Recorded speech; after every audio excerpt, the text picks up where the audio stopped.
పడమర వీధి గంగానమ్మ జాతరలో అక్టోబర్ 26 నుంచి ఫిబ్రవరి 1-2 తారీఖుల వరకు గంగానమ్మ జాతర జరగటం జరుగుతుంది. కావున భక్తులందరూ కూడా కొంచెం నియమ నిబంధనల గురించి అడుగుతున్నారు. దాని గురించి మాట్లాడదామని నేను మీ ప్రజలందరూ కూడా తెలియపరచడానికి జరుగుతుంది. మనం అక్టోబర్ 26 ఆదివారం నాడు ముడుపు కార్యక్రమం అనేది జరుగుతుంది. ఆ రోజు నుంచి కూడా మనం పుట్టినరోజులు కానీ, గృహప్రవేశాలు కానీ, శుభకార్యాలు కానీ, అలాగే పెళ్లిళ్ళు కానీ ఏ కార్యక్రమాలు చేయటానికి ఈ ఊరి యొక్క ముందు నుంచి ఆచారం ఉంది కాబట్టి ఎటువంటి శుభకార్యాలు చేయటానికి వర్తించదు.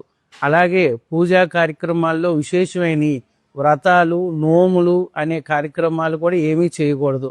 అమ్మవారికి ప్రతినిత్యం కూడా నిత్యదీపం పెట్టుకొని అమ్మవారికి గంగానమ్మను తలుచుకోవటం, దూపం వేసుకోవటం, ఇంటికి వేపాకు పట్టుకోవటం, అలాగే అమ్మవారికి సద్ది నైవేద్యం, పాల పొంగలి, చనివిడి, వడపప్పు, పానకం ఇవ్వటం జరగాలి.